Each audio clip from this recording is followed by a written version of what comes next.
Arrume a sua cama. Pequenas atitudes que podem mudar a sua vida, e talvez o mundo. Por William McRaven. Prefácio. Em 21 de maio de 2014, tive a honra de proferir a aula inaugural dos alunos de graduação da Universidade do Texas, em Austin. Embora essa universidade seja minha alma mater, eu estava preocupado com a possibilidade de, sendo um oficial militar cuja carreira foi definida pela guerra, não encontrar boa acolhida entre os estudantes universitários. Mas, para minha enorme surpresa, os formandos abraçaram minha fala. Percebi que as 10 lições que aprendi no treinamento das Forças Especiais da Marinha dos Estados Unidos, que eram a base de meu discurso, tinham um apelo universal. Eram simples lições que ensinam a superar os testes dos SEALs, mas que são igualmente importantes para enfrentar os desafios da vida, não importa quem você seja. Nos últimos 3 anos, tenho sido parado na rua por companheiros que me contam suas histórias, como escaparam de tubarões, por que não tocaram o sino, ou como arrumar a cama todas as manhãs os ajudou a superar tempos difíceis. Todos queriam saber como as 10 lições me inspiraram durante minha carreira. Este livro é uma tentativa de responder a isso. Cada capítulo oferece o contexto das lições individuais e traz ainda uma curta história sobre algumas pessoas que me inspiraram com sua disciplina, perseverança, honra e coragem. Espero que gostem. Capítulo 1. Comece o dia com uma tarefa feita. Se você quer mudar o mundo, comece arrumando a sua cama. Os alojamentos do campo de treinamento dos SEALs constituem um indescritível edifício de 3 andares, localizado na praia de Coronado, na Califórnia, a cerca de 9 quilômetros do Oceano Pacífico. O prédio não tem ar-condicionado e à noite, com as janelas abertas, pode-se ouvir as ondas batendo contra a areia. Os dormitórios do alojamento são espartanos. No dormitório dos oficiais, onde eu dormia com 3 colegas, havia 4 camas, um armário para pendurar os uniformes e nada mais. Naquelas manhãs em que vivi no alojamento, eu pulava de minha prateleira e imediatamente iniciava o processo de arrumar a minha cama. Era a primeira tarefa do dia.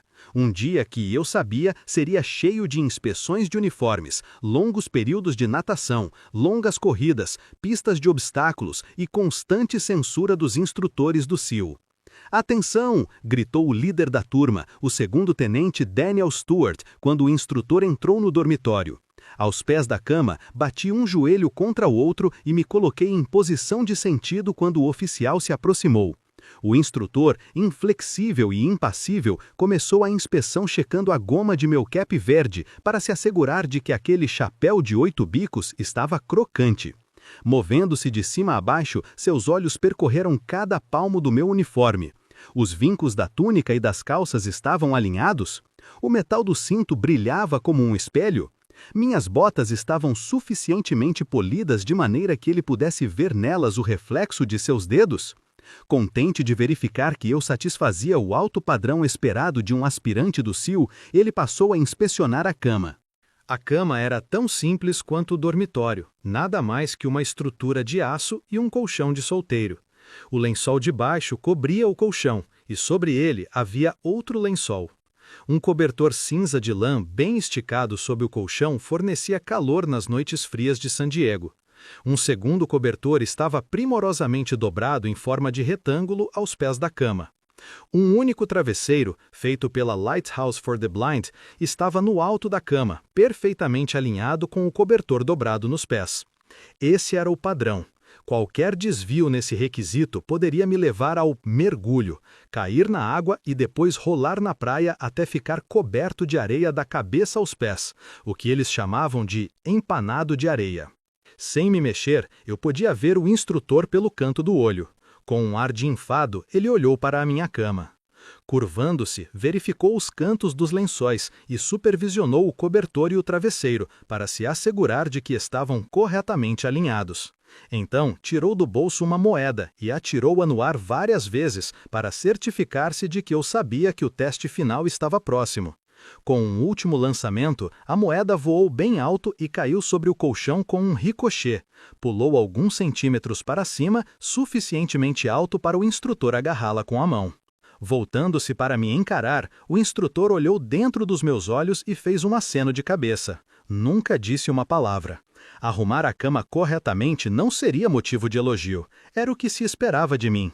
Era a minha primeira tarefa do dia, e executá-la bem era importante.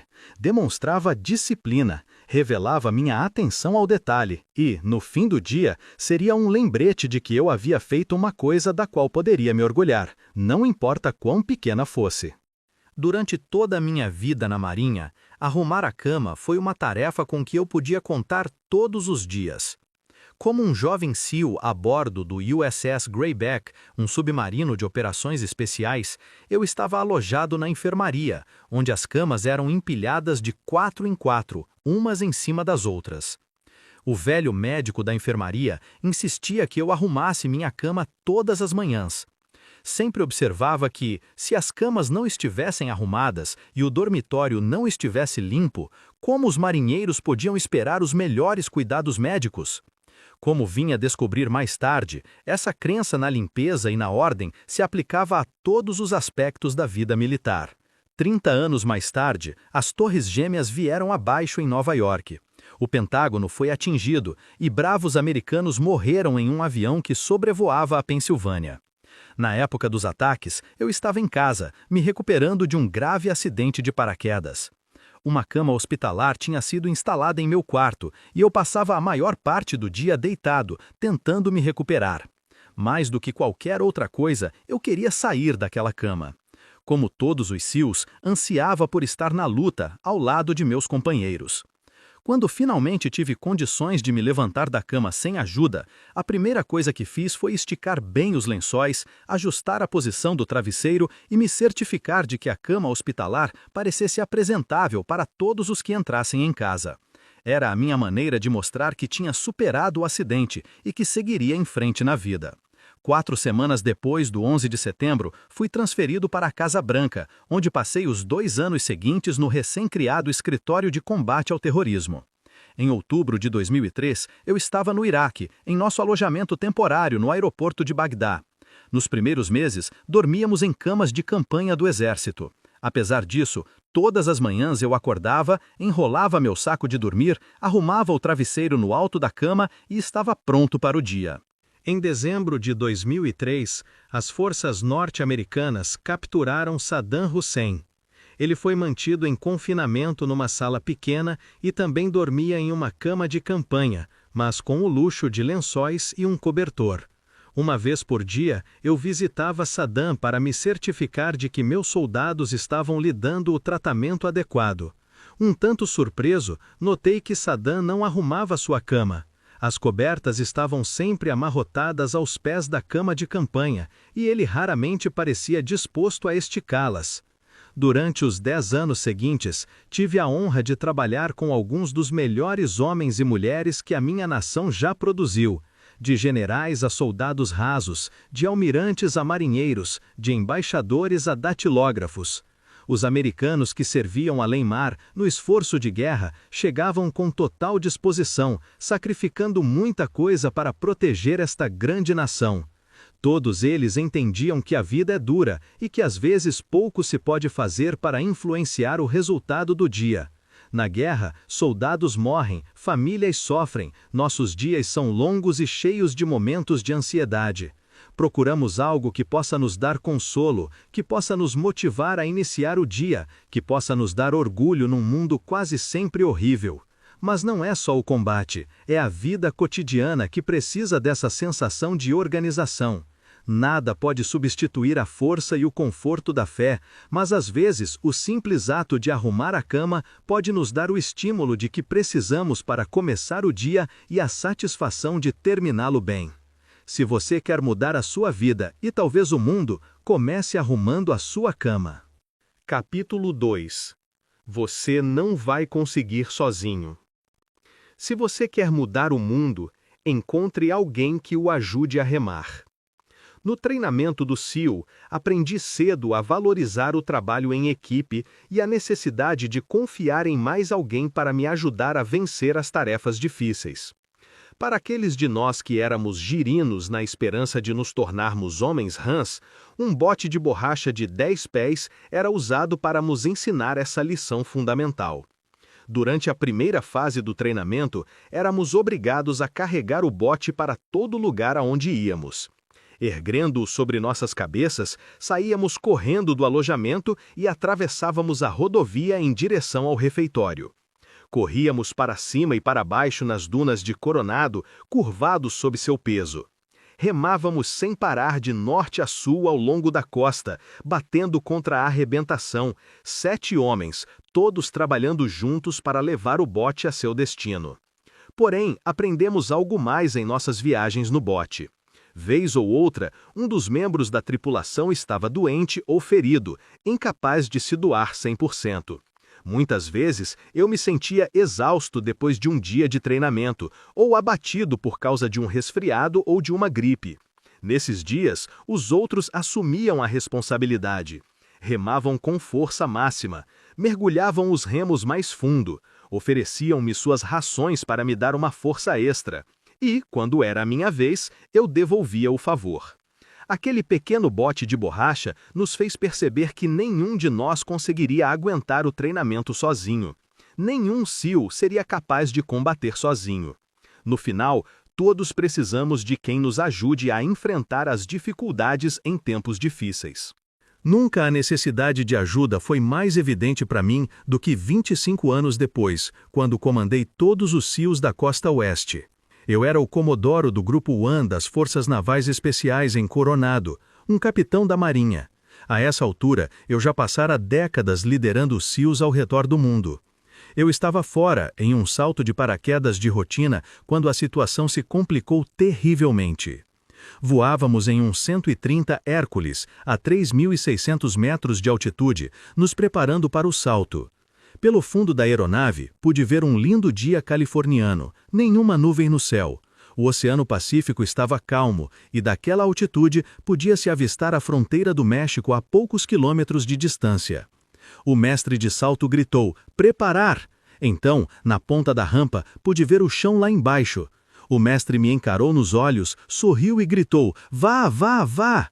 Mergulhei para fora da aeronave, com os braços totalmente estendidos e as pernas levemente dobradas para trás. A rajada de vento proveniente da hélice me empurrou para frente, até que meus braços apanharam ar e estabilizei. Verifiquei rapidamente o altímetro para ter certeza de que não estava girando, e depois olhei em volta para me certificar de que nenhum outro paraquedista estava perto demais.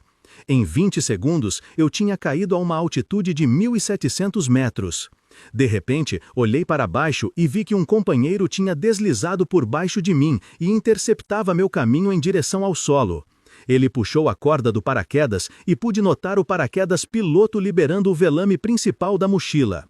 Imediatamente, apertei os braços dos lados do corpo, forçando a cabeça para baixo na tentativa de escapar do velame que eclodia. Tarde demais. O velame explodiu diante de mim como um airbag, me atingindo a 190 km por hora. Meu corpo ricocheteou e rodopiou fora de controle. Quase não senti o impacto. Por alguns segundos, rodopiei freneticamente, tentando recuperar a estabilidade. Como não conseguia ver o altímetro, não sabia quanto eu havia caído. Instintivamente, alcancei o cordão do paraquedas e o puxei.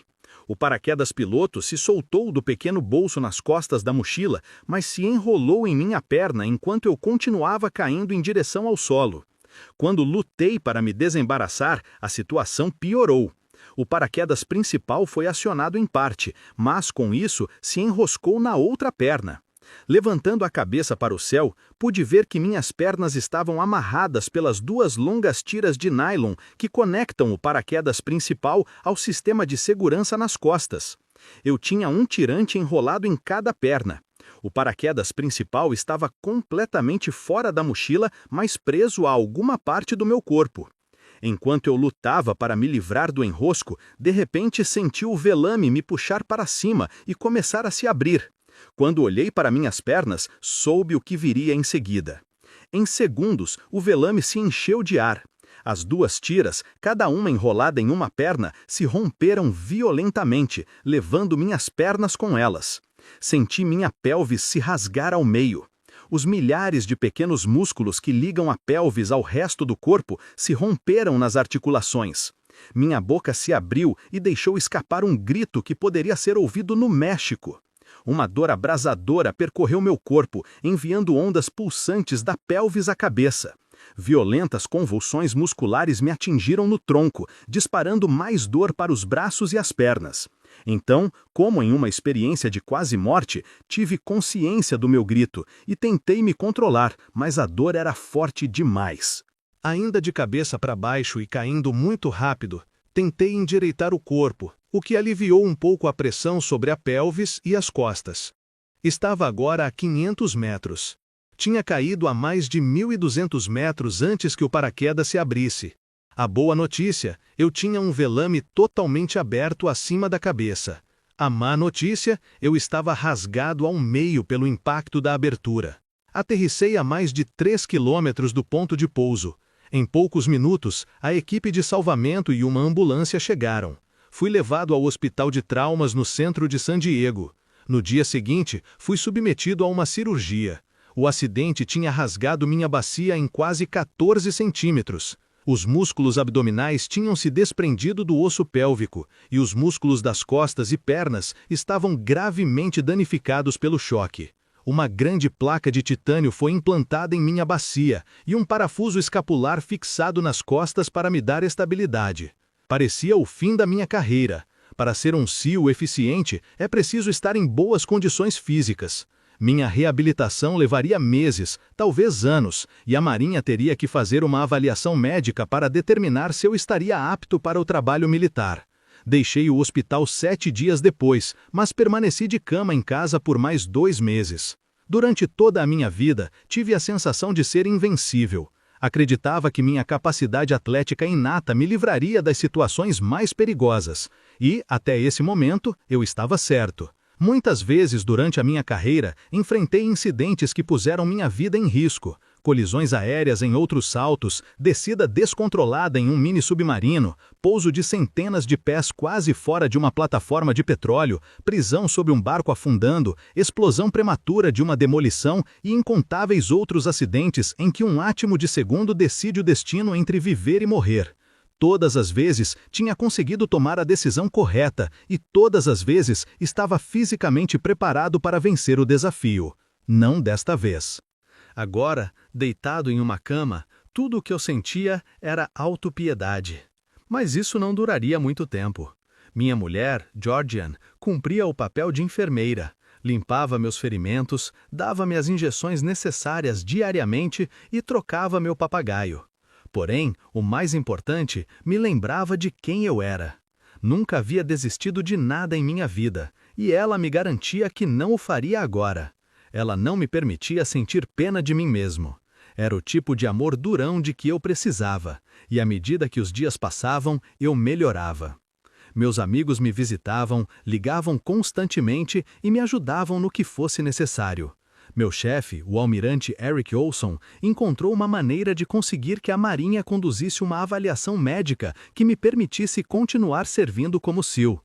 Esse apoio praticamente salvou minha carreira.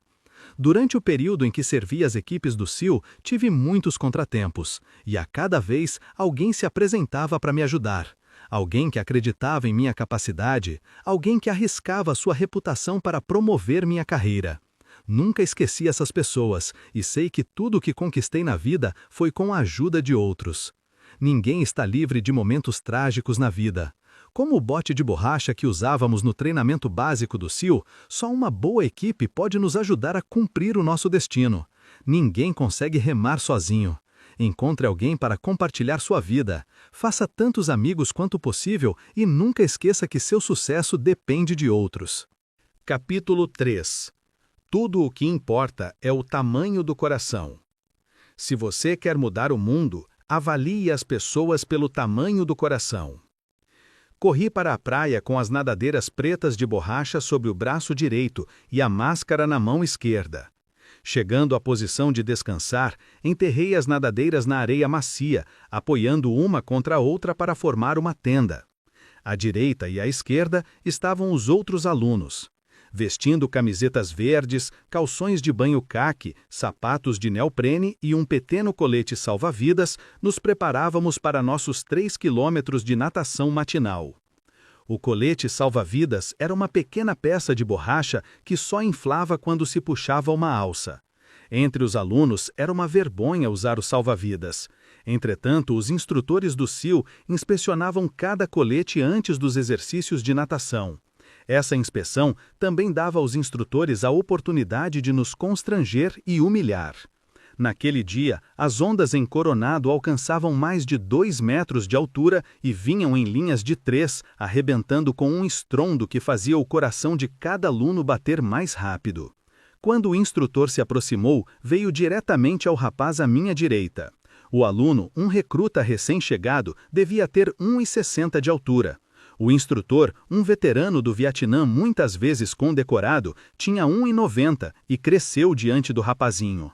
Depois de inspecionar o colete salva-vidas do aluno, o instrutor olhou por cima do ombro esquerdo para a arrebentação e se abaixou para pegar as nadadeiras do garoto. Segurando-as bem perto do rosto do marinheiro, disse com calma: "Você quer mesmo ser um homem rã?" O marinheiro endireitou o corpo com um ar de desafio e gritou: "Sim, instrutor, quero!"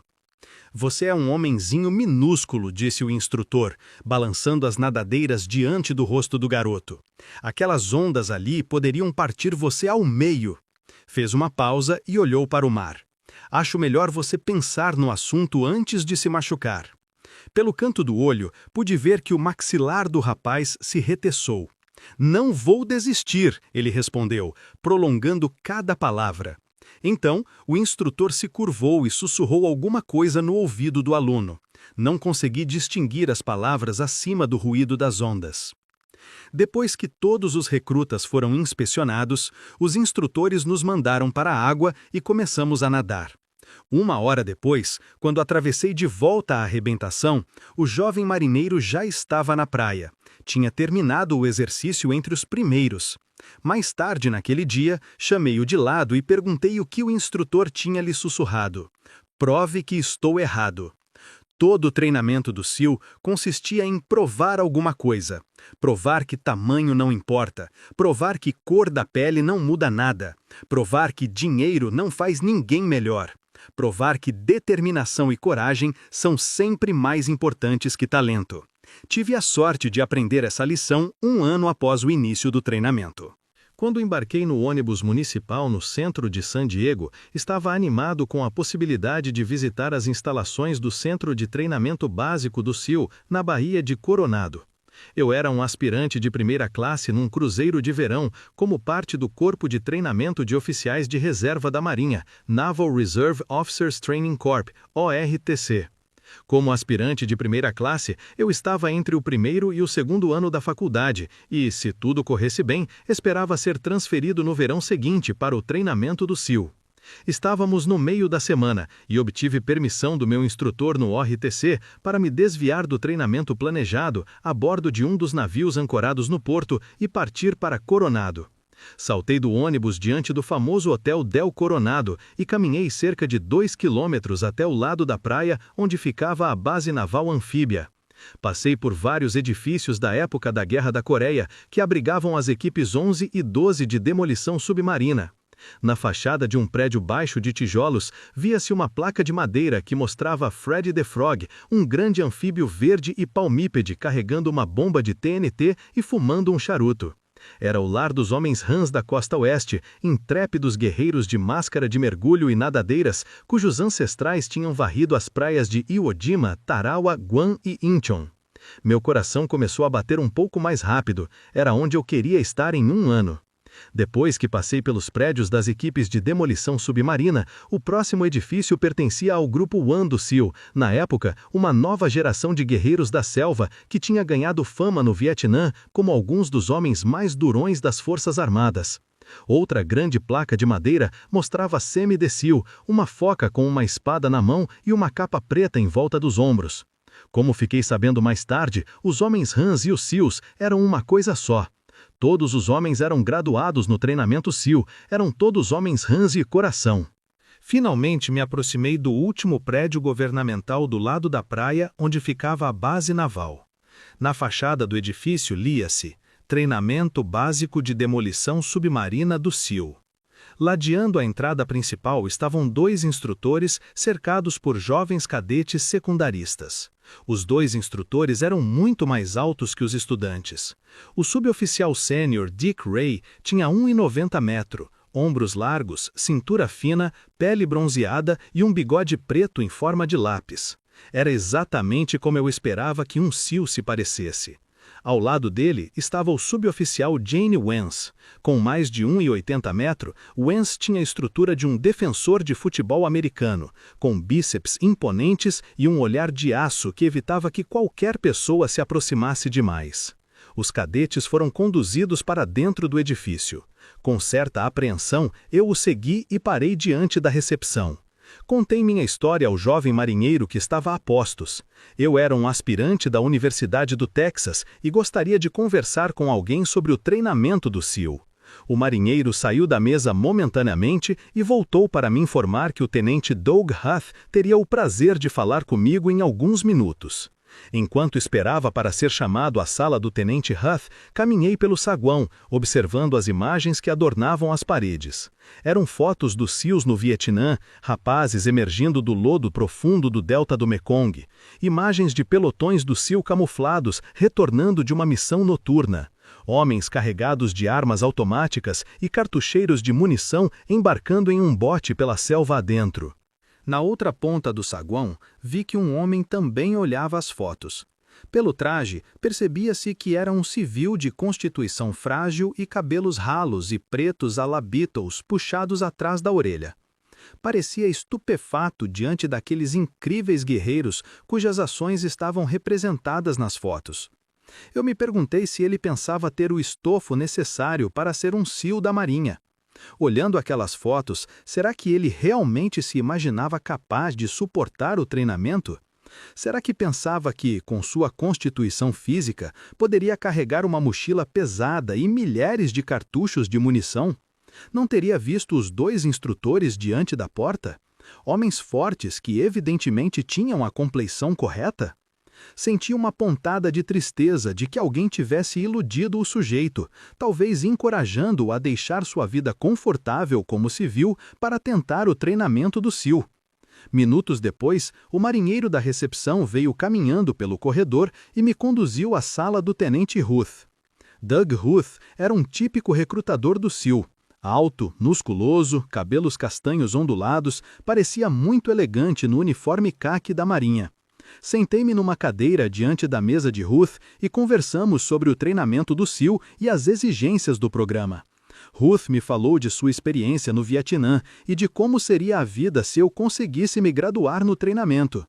Pelo canto do olho, eu ainda conseguia ver o homem em trajes civis, que continuava vendo as fotos expostas na parede. Como eu, ele deveria estar aguardando para ver o tenente Huth na esperança de aprender mais sobre o treinamento. Confesso que me senti bem por ser evidentemente mais forte e mais preparado do que aquele homem que julgava ser capaz de sobreviver aos rigores do treinamento para se tornar um SEAL. No meio da conversa, o tenente Huth de repente parou de falar, levantou a cabeça e gritou para o homem que estava no saguão. Eu me levantei quando Huth fez sinal para que ele viesse à sua sala. "Bill, este é Tommy Norris", ele disse, dando no homem magro um forte abraço.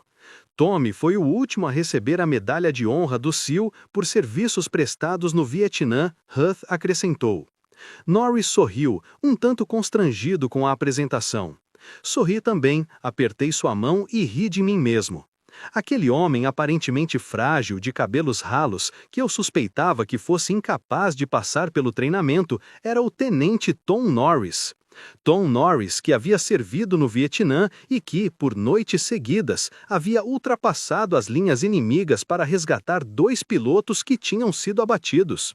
Aquele homem era Tom Norris, que em outra missão fora baleado no rosto por forças norte-vietnamitas e abandonado para morrer antes de ser resgatado pelo suboficial Mike Thornton, que mais tarde também recebeu a medalha de honra por essa ação.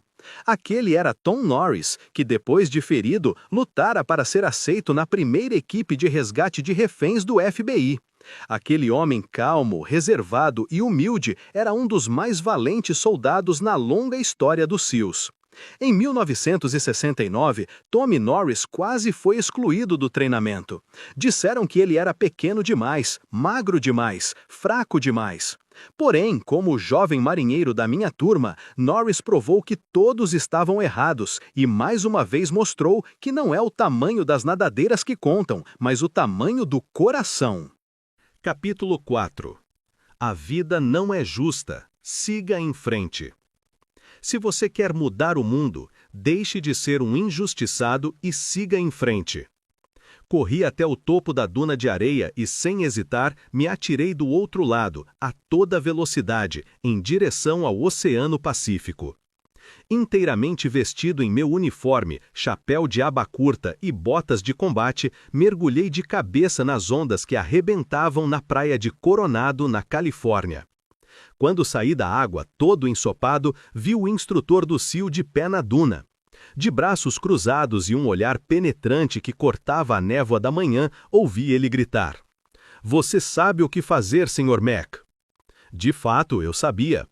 Com falso entusiasmo, gritei um caloroso "Huiá" a plenos pulmões e caí de cara na areia fofa, rolando de um lado para o outro até que nenhuma parte do uniforme ficasse limpa. Então, como se não bastasse, me sentei, enfiei as mãos fundo no chão e atirei areia no ar para garantir que ela penetrasse em cada fenda do meu corpo. Em algum ponto do treinamento físico da manhã, eu tinha cometido uma violação das regras do SEAL. Minha punição era saltar na área de arrebentação, rolar no chão e me transformar num empanado de areia. Em todo o treinamento do SEAL não tinha nada mais desconfortável do que isso. Havia muitas coisas mais dolorosas e mais exaustivas, porém, ser um empanado de areia testava nossa paciência e determinação. Não só porque você passava o resto do dia com areia escorrendo pelo pescoço, debaixo dos braços e entre as pernas, mas porque tornar-se um empanado de areia era um castigo totalmente sem critério. Não tinha lógica. Você se tornava um empanado de areia por simples capricho do instrutor. Para muitos recrutas, era difícil aceitar isso. Aqueles que se esforçavam para ser os melhores esperavam ser recompensados por seu desempenho fora de série. Às vezes até eram, e então, de novo, não eram mais. Às vezes, tudo o que recebiam por seu esforço era água e areia. Sentindo que já estava suficientemente coberto de areia, corri até o instrutor, gritei "Huiá" novamente e me coloquei em posição de sentido. Olhando-me de cima a baixo para ver se eu cumpria seu padrão de excelência em matéria de empanado de areia, estava o tenente Philip L. Martin, chamado pelos amigos de Moke. Eu, porém, não possuía essa intimidade. Moke Martin era o homem rã por excelência.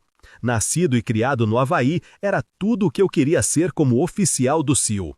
Veterano do Vietnã, dominava toda e qualquer arma do arsenal do SEAL.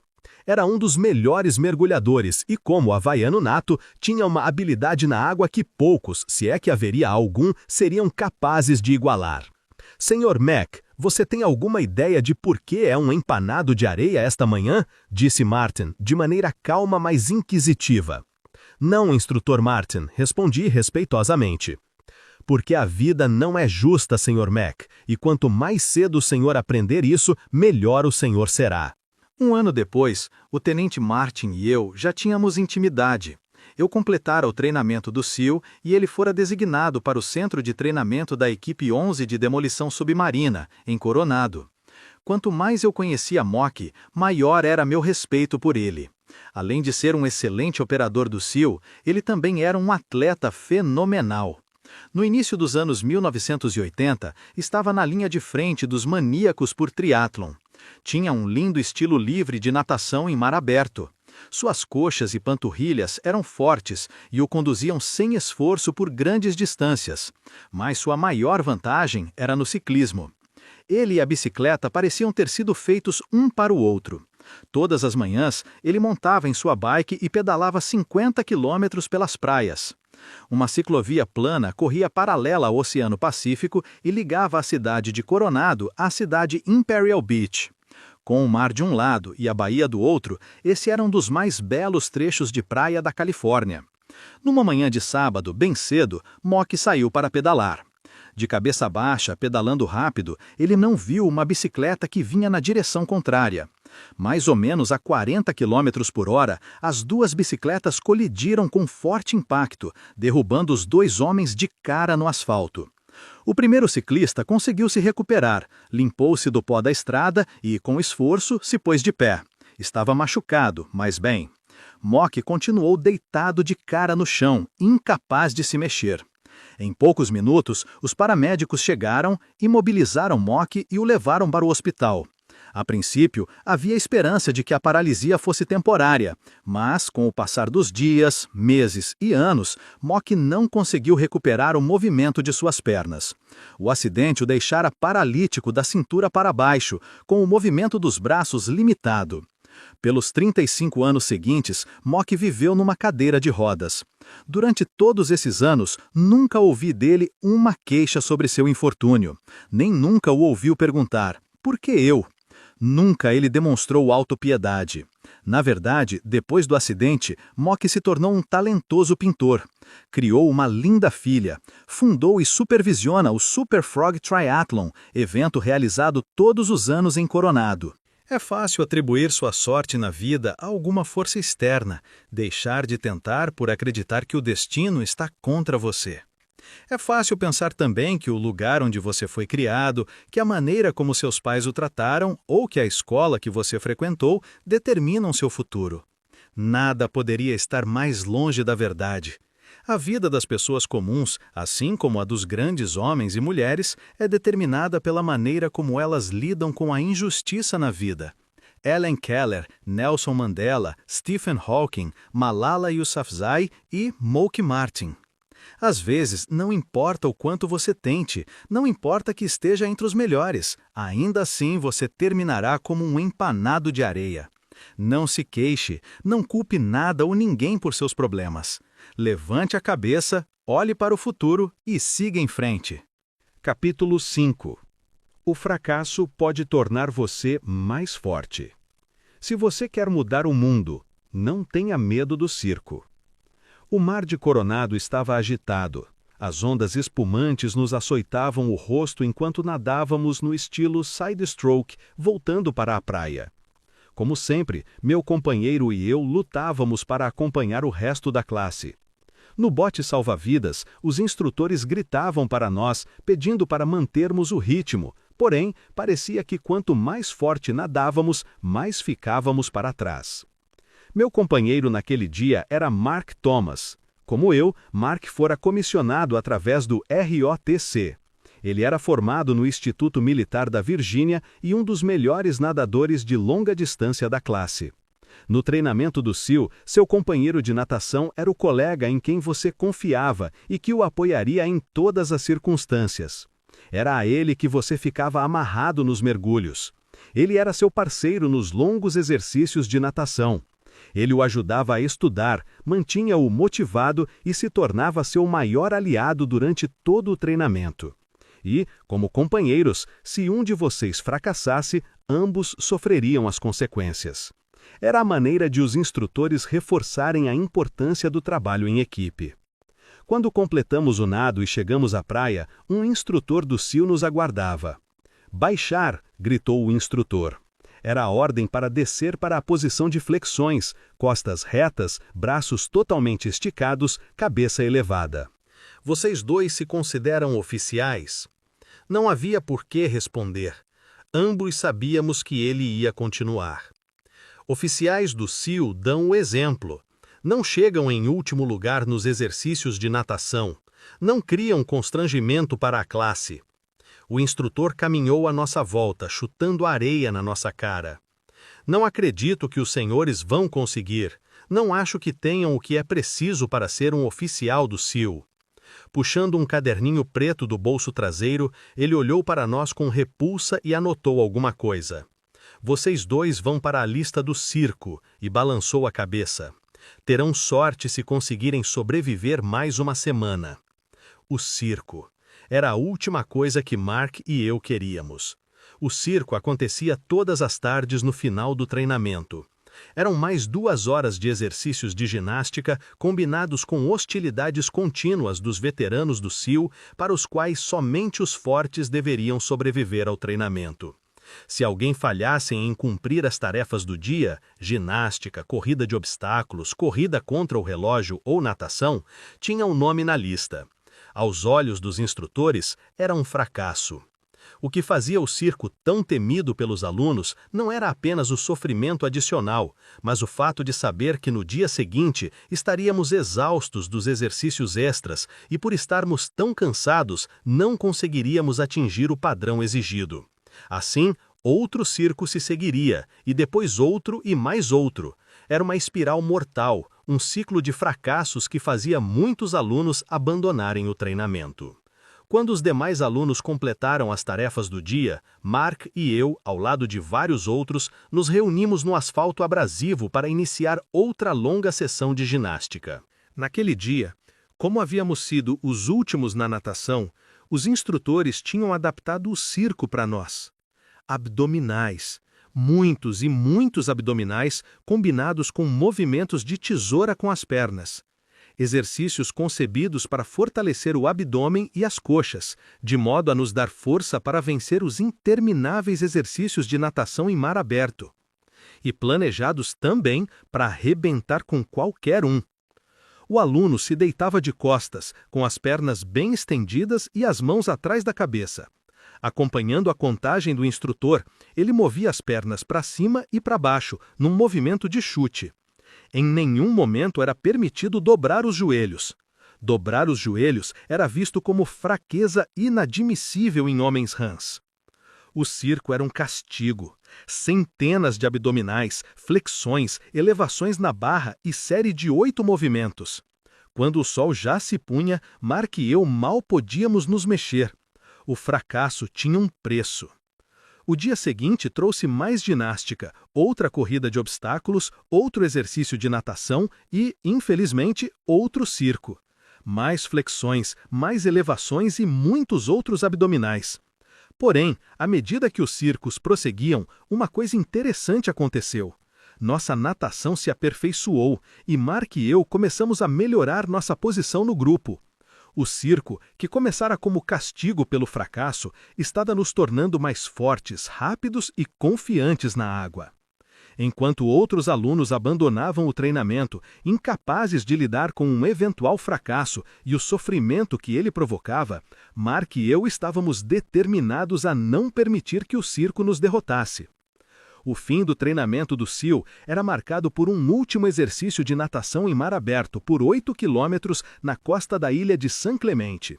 Completar o percurso num tempo aceitável era essencial para obter a graduação no treinamento. A água estava dolorosamente fria quando saltamos do pier para o oceano. 15 duplas de nadadores caíram na água e iniciaram o longo percurso pela pequena baía e sobre os leitos de algas marinhas. Após cerca de 2 horas, as duplas estavam tão afastadas umas das outras que ninguém conseguia saber sua posição exata. Depois de 4 horas na água, com os membros dormentes, exaustos, à beira de uma hipotermia, Mark, Thomas e eu chegamos à praia. O instrutor nos esperava depois da arrebentação. "Baixar!" ele gritou. Meus pés e minhas mãos estavam tão gelados que eu não conseguia sentir a areia.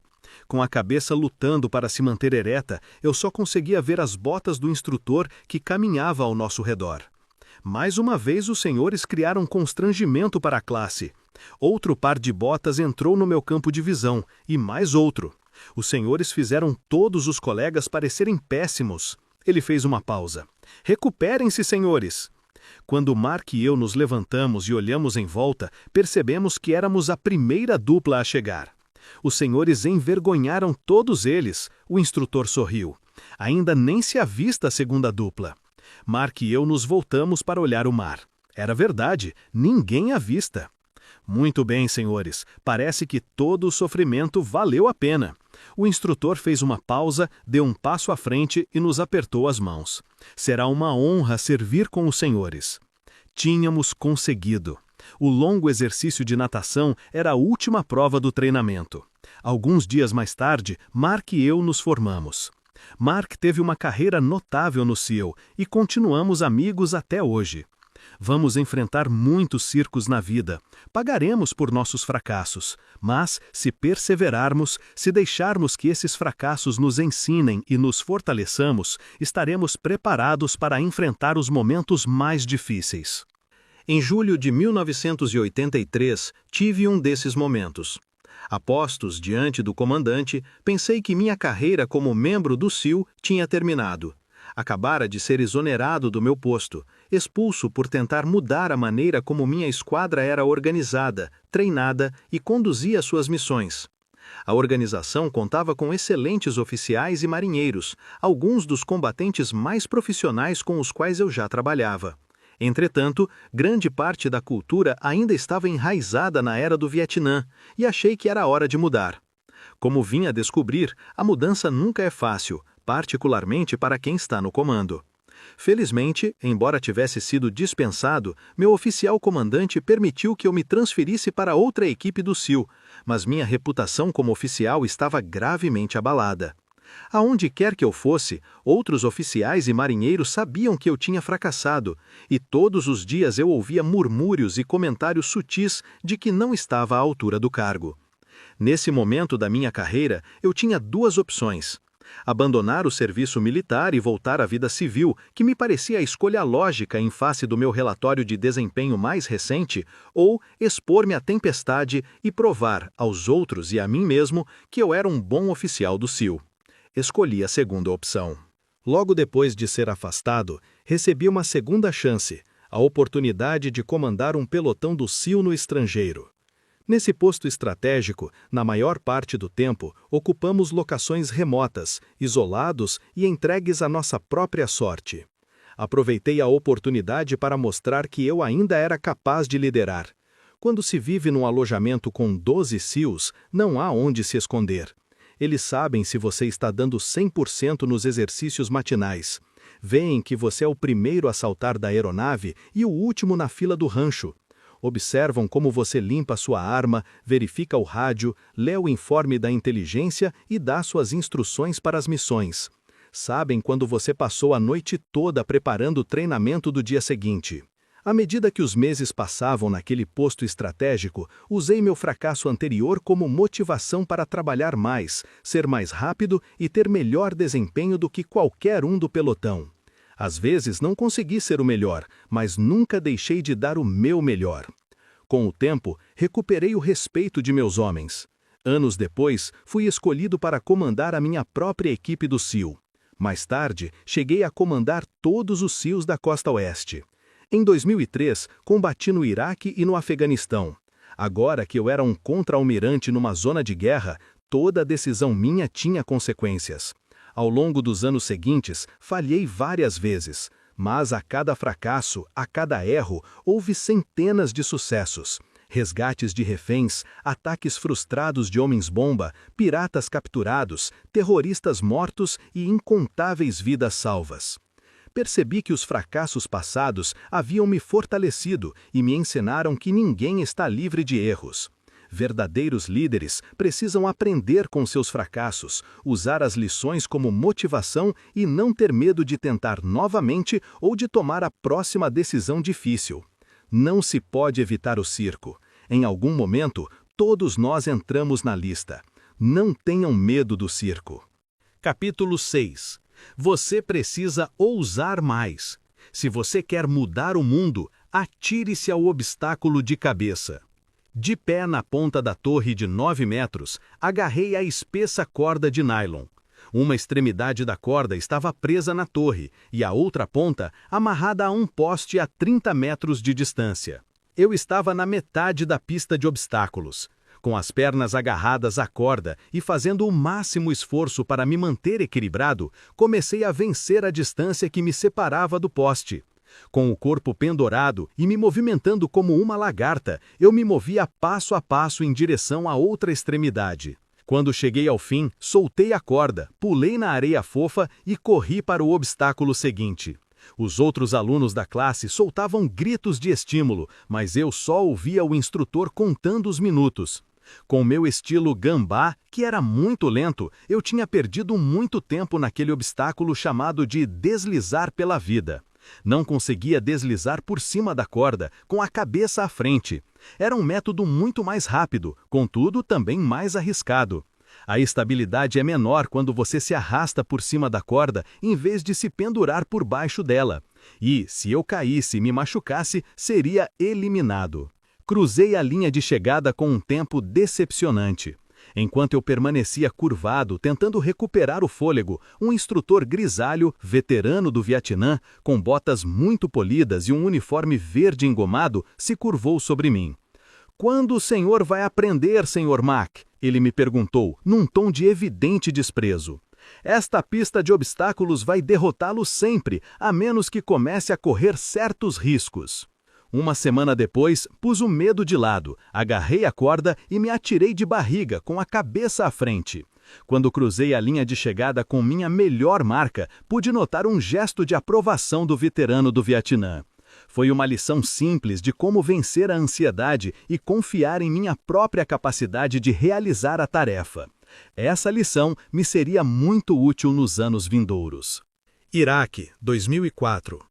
A voz do outro lado do rádio estava calma, mas revelava uma urgência evidente. Os 3 reféns que procurávamos tinham sido localizados. Terroristas da Al-Qaeda os mantinham numa área de custódia de prisioneiros na periferia de Bagdá. Infelizmente, o serviço de inteligência informara que os terroristas estavam prestes a remover os homens. Por isso, tínhamos que agir rapidamente. O tenente-coronel do Exército, no comando da missão de resgate, me avisou que teríamos de conduzir um ataque perigoso à luz do dia. Para piorar a situação, a única maneira de ter sucesso era pousar 3 helicópteros Black Hawk que levavam as forças de assalto no meio da pequena área murada. Conversamos sobre outras opções táticas, mas ficou claro que o coronel estava certo.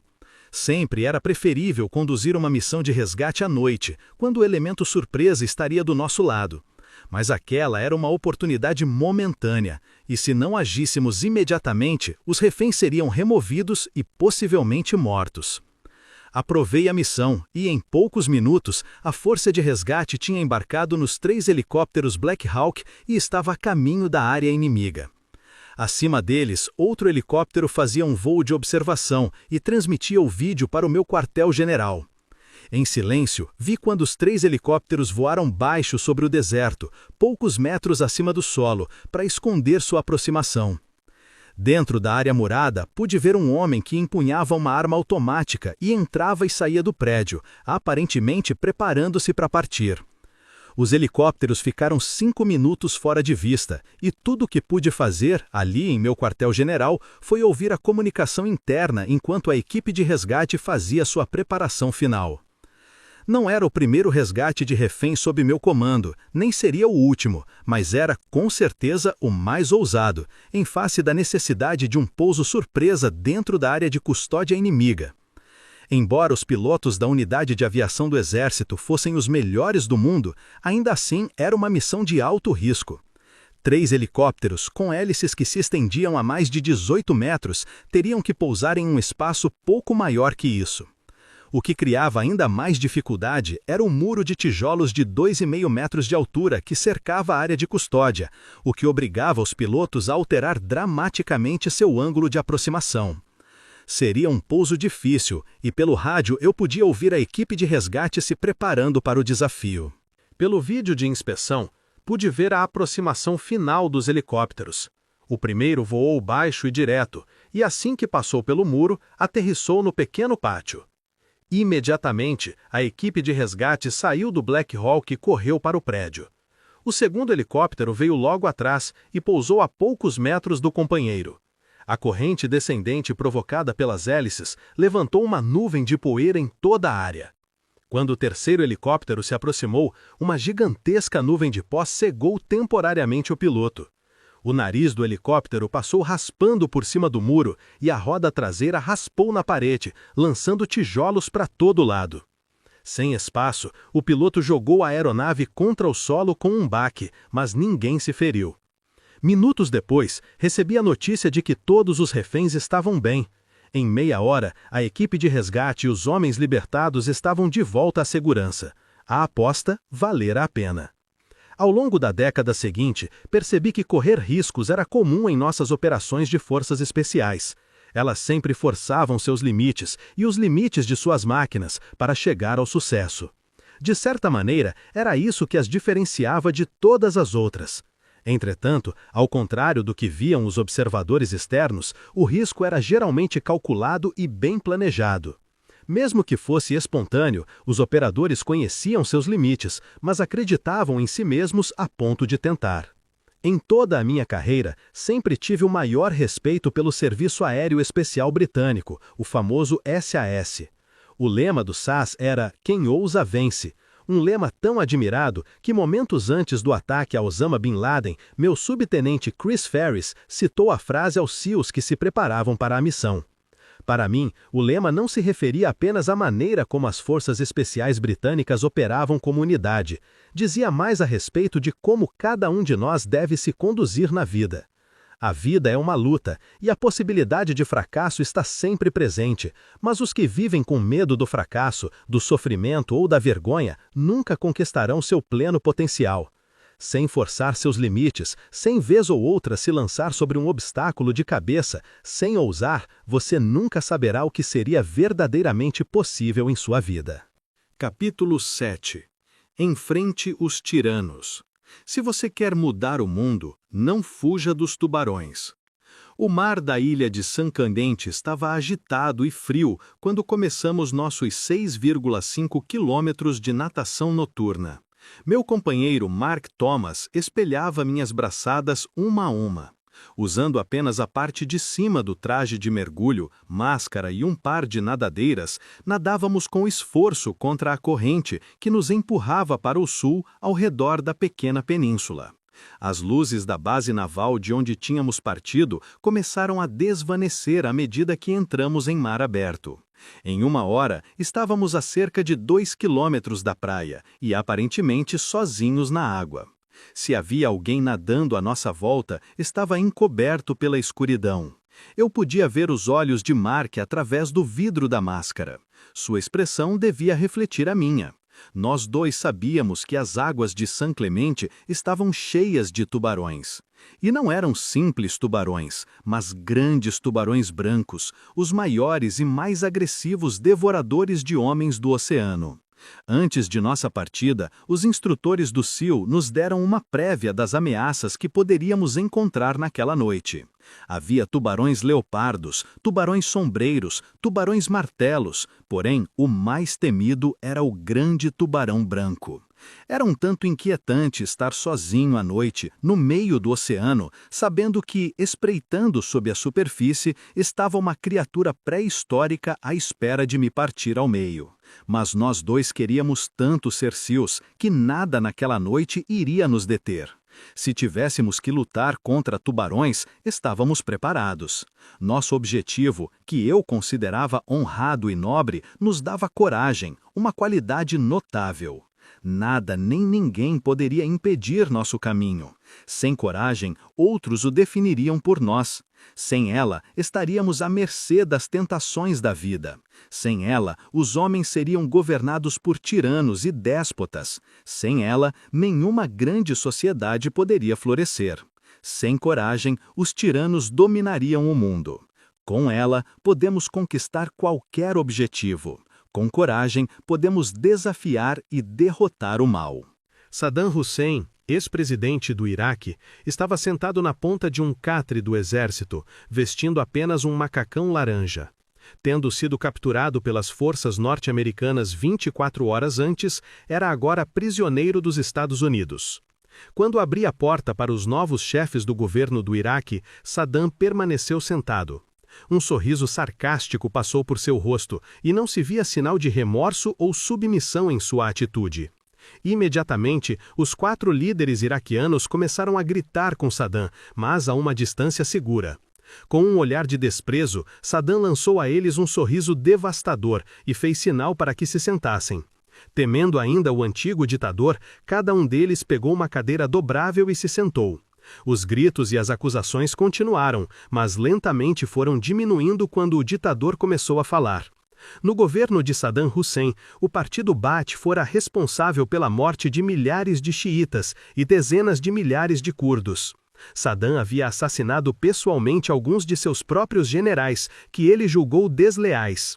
Embora eu estivesse convencido de que Saddam jamais voltaria a ser uma ameaça para os outros homens presentes, os líderes iraquianos não tinham certeza disso. O medo em seus olhos era evidente. Aquele homem, o açougueiro de Bagdá, tinha aterrorizado toda uma nação durante décadas. O culto à personalidade lhe garantira seguidores da pior espécie. Seus seguidores tinham brutalizado inocentes e obrigado milhares de pessoas a fugir do país. Ninguém no Iraque mostrara coragem de desafiar o tirano. Eu não tinha dúvida de que aqueles novos líderes ainda temiam o que Saddam fosse capaz de fazer, mesmo atrás das grades. Se o propósito da reunião era mostrar a Saddam que ele não tinha mais poder, estava sendo um fracasso. Naqueles breves momentos, Saddam conseguira intimidar e assustar a nova liderança governamental. Parecia mais confiante do que nunca. Quando os líderes saíram, instruí meus guardas a isolar o ex-presidente numa pequena sala. Visitantes não seriam permitidos, e os guardas receberam ordens de não falar com Saddam. Ao longo do mês seguinte, visitei aquela pequena sala todos os dias. E todos os dias, Saddam se levantou para me cumprimentar, e todos os dias, sempre sem falar, fiz sinal a ele para que voltasse a seu catre. A mensagem era clara. Ele não era mais importante.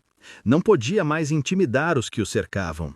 Não podia mais incutir medo em seus subalternos. O palácio resplandecente não existia mais. Tampouco as criadas, os servidores, os generais.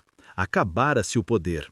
A arrogância e a opressão que definiram seu governo tinham chegado ao fim. Jovens e corajosos soldados americanos enfrentaram sua tirania, e agora ele não ameaçava mais ninguém. 30 dias depois, transferi Saddam Hussein para uma unidade militar adequada e, um ano mais tarde, os iraquianos o enforcaram por seus crimes contra a nação. Tiranos são sempre iguais. Não importa onde estejam, no pátio da escola, no local de trabalho ou governando um país por meio do terror. Eles prosperam onde há medo e intimidação. Extraem sua força dos tímidos e fracos. São como tubarões que sentem o medo na água. Circulam para ver se sua presa está lutando. Investigam se sua vítima é fraca. Se você não encontra coragem para enfrentá-los, eles atacam. Na vida, para conquistar objetivos, para completar a natação noturna, teremos que ser homens e mulheres de grande coragem. Essa coragem está dentro de todos nós. Cave bem fundo e você vai encontrá-la em abundância. Capítulo 8. Mostre-se à altura da ocasião. Se você quer mudar o mundo, dê o seu melhor nos momentos mais sombrios. Parado na pequena restinga arenosa, eu olhava do outro lado da baía a fila de navios de guerra ancorados diante da base naval de San Diego. Entre os navios e o nosso ponto de partida, na baía da cidade, estava ancorado um pequeno navio que naquela noite seria o nosso alvo.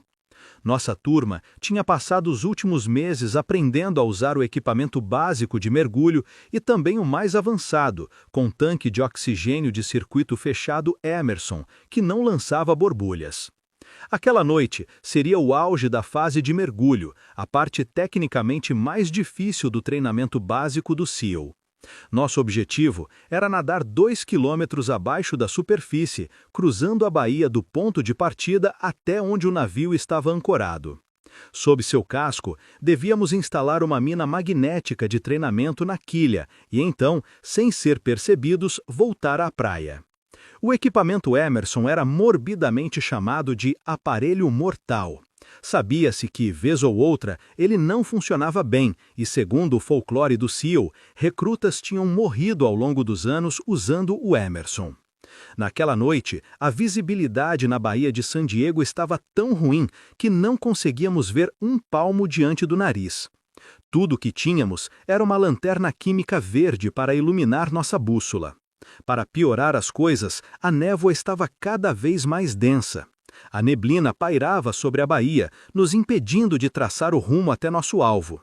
Se o perdêssemos, nos veríamos no canal de atracação, nunca um bom lugar para estar quando um destroyer da Marinha se aproximava do porto. Os instrutores andavam de um lado para o outro diante das 25 duplas de mergulhadores que se preparavam para o exercício noturno. Pareciam tão nervosos quanto nós.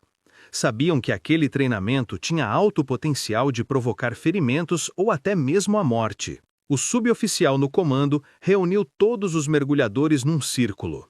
Senhores, ele disse, esta noite descobriremos quais dos senhores marinheiros realmente querem se tornar homens rãs. Ele fez uma pausa de efeito. Está frio e escuro lá fora, e estará mais escuro ainda sob o navio. Tão escuro que os senhores podem ficar desorientados. Tão escuro que, se algum dos senhores se afastar de seu companheiro, ele não conseguirá encontrá-lo. A neblina agora se fechava à nossa volta, envolvendo até a pequena restinga onde estávamos. Esta noite, os senhores terão que dar o melhor de si. Terão que superar seus medos, suas dúvidas e seu cansaço. Não importa a escuridão, os senhores devem completar a missão. Isso é o que os separa de qualquer outra pessoa. De algum modo, essas palavras permaneceram comigo pelos 30 anos seguintes. Olhando a neblina baixar sobre o campo de aviação na base aérea de Bagram, no Afeganistão, outro momento sombrio se desenrolou diante de mim. Uma aeronave C-17 estava estacionada na pista, com a rampa de embarque abaixada, aguardando para receber os restos mortais de um herói. Era uma cerimônia de repatriação, um dos mais solenes e indiscutivelmente inspiradores atos das guerras do Iraque e do Afeganistão. Eram os Estados Unidos em sua melhor expressão. Cada homem, cada mulher, independentemente de seu passado, independentemente do heroísmo de seus momentos finais, era tratado com honra e respeito extraordinários. Era a maneira de nossa nação reconhecer seu sacrifício. Era nossa última saudação, nosso agradecimento final e nossa prece antes de enviar nosso herói para casa. Paralelamente à rampa, postavam-se 2 fileiras de soldados. Parados na posição de descansar, eles constituíam a guarda de honra. Do lado direito da aeronave, uma pequena banda tocava suavemente Amazing Grace. Alguns outros militares, inclusive eu, estavam reunidos à esquerda, e ao longo de todo o hangar se enfileiravam centenas de outros soldados, marinheiros, aviadores, fuzileiros navais, civis e nossos aliados. Todos tinham vindo prestar sua última homenagem. Nesse momento, chegou o veículo que transportava os restos mortais. 6 homens da unidade a que pertencia o militar morto, carregando o caixão com a bandeira, caminharam lentamente entre a guarda de honra em direção ao avião. Depositaram o ataúde no meio do compartimento de carga e fizeram sua última saudação. Na ponta do caixão, o pastor inclinou a cabeça respeitosamente e leu uma passagem de Isaías 6:8. Então ouvi a voz do Senhor, conclamando: Quem enviarei? Quem irá por nós? E eu respondi: Eis-me aqui, envia-me. Quando soou o toque de silêncio, lágrimas rolaram pelo rosto dos soldados. Ninguém tentou esconder a dor. Quando os carregadores do caixão partiram, os que estavam alinhados do lado de fora entraram, um por um, saudando e se ajoelhando ao pé do ataúde para um último adeus. O C-17 partiu mais tarde naquela manhã, parando para abastecer ao longo do trajeto e chegou à base aérea de Dover. Ali, outra guarda de honra e a família do soldado morto receberam o caixão e o escoltaram para casa. Não há momento mais sombrio na vida de uma pessoa do que perder alguém que se ama. Apesar disso, muitas e muitas vezes vi famílias, unidades militares, cidades e toda uma nação reunidas para mostrar o melhor de si nesses momentos trágicos. Quando um experiente operador especial do exército foi morto no Iraque, seu irmão gêmeo permaneceu firme, consolando os amigos do soldado, mantendo a família unida e afirmando que o irmão teria orgulho de sua força naquele momento de necessidade. Quando um Ranger foi enviado de volta à sua base em Savannah, na Geórgia, toda a unidade, vestida em seu melhor uniforme, marchou da igreja até o bar favorito do morto, na River Street. Toda a cidade de Savannah foi se juntando à unidade ao longo do trajeto. Bombeiros, policiais, veteranos de guerra, civis de todas as classes estavam lá para homenagear o jovem soldado que morrera heroicamente no Afeganistão. Quando uma aeronave CV-22 caiu no Afeganistão, matando o piloto e vários homens da tripulação, os aeronautas da mesma unidade se reuniram, prestaram sua homenagem e voaram no dia seguinte, sabendo que seus companheiros mortos gostariam de vê-los no ar, continuando a missão. Quando um acidente de helicóptero ceifou a vida de 25 operadores especiais e 6 soldados da Guarda Nacional, toda a nação lamentou, mas também sentiu enorme orgulho da coragem, do patriotismo e do valor dos guerreiros mortos. Em algum momento, todos nós enfrentaremos uma fase sombria na vida. Se não a morte de um ser amado, alguma coisa que aniquile nossa energia e nos faça duvidar do futuro. Nesse momento sombrio, mergulhe fundo dentro de si mesmo e dê o seu melhor. Capítulo 9. Dê esperança às pessoas. Se você quer mudar o mundo, comece a cantar quando estiver enfiado na lama até o pescoço. O vento noturno que vinha do oceano soprava a 30 km por hora. Não havia lua e uma camada de nuvens baixas obscurecia as estrelas. Eu estava com lama até a altura do peito, coberto de sujeira da cabeça aos pés. Com a visão embaçada pelo barro endurecido, só conseguia enxergar a fila de companheiros alinhados no poço ao meu lado. Era quarta-feira da semana infernal e minha classe tinha sido engolida pelos execráveis pântanos de Tijuana. A semana infernal era o acontecimento mais importante da primeira fase do treinamento do SEAL. Eram 6 dias sem dormir e sob a implacável hostilidade dos instrutores. Eram longas corridas, exercícios de natação em mar aberto, pista de obstáculos, subidas em cordas, infindáveis sessões de ginástica e constantes remadas no pequeno bote inflável. O objetivo da semana infernal era eliminar os fracos, aqueles que não eram suficientemente competitivos e resistentes para merecer um lugar entre os SEALs. Estatisticamente, mais alunos abandonavam o treinamento durante a semana infernal do que em qualquer outra fase, e o pântano era a parte mais difícil da semana. Localizado entre o sul de San Diego e o México, o pântano era uma região baixa, onde a drenagem do San Diego criava uma grande faixa de terreno pantanoso e profundo que tinha a consistência de barro úmido. No início daquela tarde, nossa classe tinha remado em seus botes de borracha de Coronado até o pântano. Assim que chegamos, recebemos ordem de entrar no pântano e iniciamos uma série de corridas e competições individuais organizadas para nos manter com frio, molhados e miseráveis. A lama se grudava em toda parte do corpo. Era tão densa que se mover por ela exauria nossas forças e punham à prova nossa vontade de prosseguir. As atividades duravam horas. No fim da tarde, mal conseguíamos nos mexer com o frio de gelar os ossos e o cansaço. Quando o sol se punha, a temperatura declinava, a velocidade do vento aumentava e tudo parecia ainda mais difícil. A moral caía rapidamente. Ainda estávamos na quarta-feira e sabíamos que mais 3 dias de dor e exaustão nos aguardavam. Era o momento da verdade para muitos alunos. Tremendo incontrolavelmente, com mãos e pés inchados pelo uso incessante e a pele tão sensível que o mais leve movimento podia gerar desconforto, íamos perdendo a esperança rapidamente.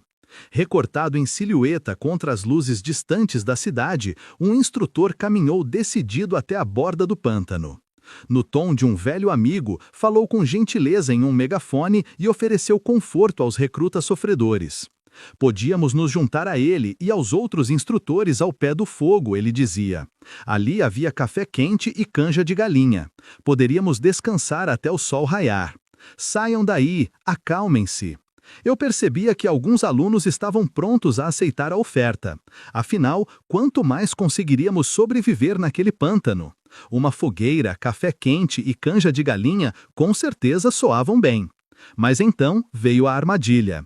Só precisávamos que 5 de nós desistissem, apenas 5, e o resto da classe não sofreria mais. O companheiro ao meu lado começou a se mover na direção do instrutor. Agarrei seu braço e o segurei firme, mas a necessidade de escapar à lama era grande demais. Ele escapou e começou a caminhar na direção da terra firme. Pude ver que o instrutor sorria. Ele sabia que, uma vez que um desistisse, outros o seguiriam. De repente, acima do uivo do vento, ouviu-se uma voz, cantando. Era uma voz cansada e rascante, mas suficientemente alta para ser ouvida por todos. A letra não se destinava a ouvidos ternos, mas todos a conheciam. A uma voz se juntou outra, e 2 se tornaram 3, e em pouco tempo todos estavam cantando. O companheiro que se encaminhava para a terra firme deu meia volta e retornou para o meu lado. Enlaçando seu braço no meu, também começou a cantar. O instrutor pegou o megafone e gritou para a classe que parasse de cantar. Ninguém obedeceu. Ele gritou ao chefe da classe que controlasse seus recrutas. O canto continuou. A cada ameaça do instrutor, as vozes cresciam, a classe ficava mais forte e a vontade de continuar diante da adversidade tornava-se inquebrantável. Na escuridão, com o fogo iluminando o rosto do instrutor, pude ver que ele sorriu. Mais uma vez, tínhamos aprendido uma importante lição. A força de uma pessoa para unir o grupo, a força de uma pessoa para inspirar os que a cercam e lhes dar esperança. Se aquela pessoa podia cantar enfiada até o pescoço na lama, nós todos podíamos. Se aquela pessoa podia suportar o frio congelante, nós também podíamos. Se aquela pessoa podia persistir, nós também podíamos. A sala de espera da base aérea de Dover estava repleta de famílias enlutadas. Crianças inconsoláveis soluçando no colo das mães, pais de mãos dadas na esperança de dar força um ao outro, e viúvas com um olhar distante de incredulidade. Apenas 5 dias antes, um helicóptero que transportava SEALs da Marinha e seus parceiros das operações especiais afegãs, pilotado por aviadores do Exército, tinha sido abatido no Afeganistão. Todos os 38 homens a bordo tinham morrido. Era a maior perda na guerra ao terror. Em menos de 1 hora, uma aeronave C-17 foi designada para pousar em Dover, de onde as famílias dos heróis mortos seriam escoltadas até a área de pouso para encontrar os caixões cobertos com a bandeira dos Estados Unidos. Mas enquanto as famílias aguardavam, o presidente dos Estados Unidos, o secretário da Defesa, seus comandados e chefes militares entraram na sala de espera para prestar homenagem e dar conforto aos familiares dos mortos. Eu já tinha comparecido a dezenas de serviços fúnebres de soldados mortos. Nunca foi fácil, e eu sempre me perguntava se minhas palavras de consolo fariam alguma diferença para aqueles que tinham perdido seus entes queridos, ou se o choque da perda tornaria tudo o que eu pudesse dizer incompreensível. Quando eu e minha mulher, Georgianne, começamos a falar com as famílias, eu me esforçava para encontrar as palavras certas. Como criar empatia verdadeira com sua dor? Como lhes dizer que o sacrifício do filho, marido, pai, irmão ou amigo valera a pena? Fiz o que pude para confortar cada um, abracei-os, rezei com eles, tentei me manter forte por eles, mas sabia que minhas palavras não eram capazes de aliviar a dor. Então, enquanto estava de joelhos ao lado de uma mulher idosa, notei que a família ali perto de mim conversava com o tenente-general John Kelly.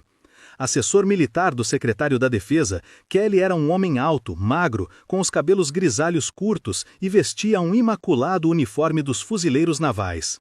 A família estava em volta dele e pude sentir que suas palavras de simpatia e encorajamento diante da tragédia causavam um efeito profundo sobre os desconsolados pais e seus filhos. Ele sorria e eles sorriam, ele os abraçavam e eles o abraçavam de volta. Ele estendia a mão e eles a agarravam com força. Depois de abraçar as famílias uma última vez e agradecer a elas por seu sacrifício, Kelly passava ao próximo grupo de tristes sobreviventes. Durante a hora seguinte, John Kelly tocou quase todas as famílias na sala. Mais do que as de qualquer outro visitante naquele dia, as palavras de Kelly reverberaram em cada pai, esposa, irmão e irmã ou amigo. Eram palavras de compreensão, eram palavras de compaixão e, acima de tudo, de esperança. Só John Kelly podia fazer a diferença naquele dia. Só John Kelly podia ter lhes dado esperança, porque só John Kelly sabia o que era perder um filho em combate. O primeiro-tenente Robert Kelly fora morto no Afeganistão em 2010, quando servia o 3º Batalhão do 5º Regimento dos Fuzileiros Navais. O general Kelly e sua família tinham enfrentado a mesma tragédia com que as famílias se defrontavam em Dover naquele dia. Mas a família Kelly sobrevivera, tinha resistido à dor, à angústia e ao inconsolável sentimento de perda. Vendo-o naquele dia, senti que ele também me deu força. Quando se perde um soldado, a verdade é que choramos por sua família, mas também tememos que o mesmo destino se abata sobre nós. Nos perguntamos se poderíamos sobreviver à perda de um filho, ou se nossa família seria capaz de seguir em frente sem nós. Rezamos para que Deus tenha misericórdia e não jogue sobre nossos ombros esse fardo inimaginável. Nos 3 anos seguintes, John Kelly e eu nos tornamos amigos íntimos. Ele era um oficial notável, um excelente marido para sua mulher, Karen, e um pai amoroso para sua filha Kate e seu primogênito, major dos fuzileiros navais John Kelly. Porém, mais do que isso, sem saber, John Kelly deu esperança a todos os que o cercavam. Esperança de que, nos piores momentos, podemos vencer a dor, a decepção, a agonia e sermos fortes. De que temos dentro de nós a capacidade de prosseguir, não apenas para sobreviver, mas também para inspirar outras pessoas. A esperança é a força mais poderosa do universo. Com esperança, podemos inspirar nações a atingir sua grandeza. Com esperança, podemos ajudar os oprimidos a se levantar.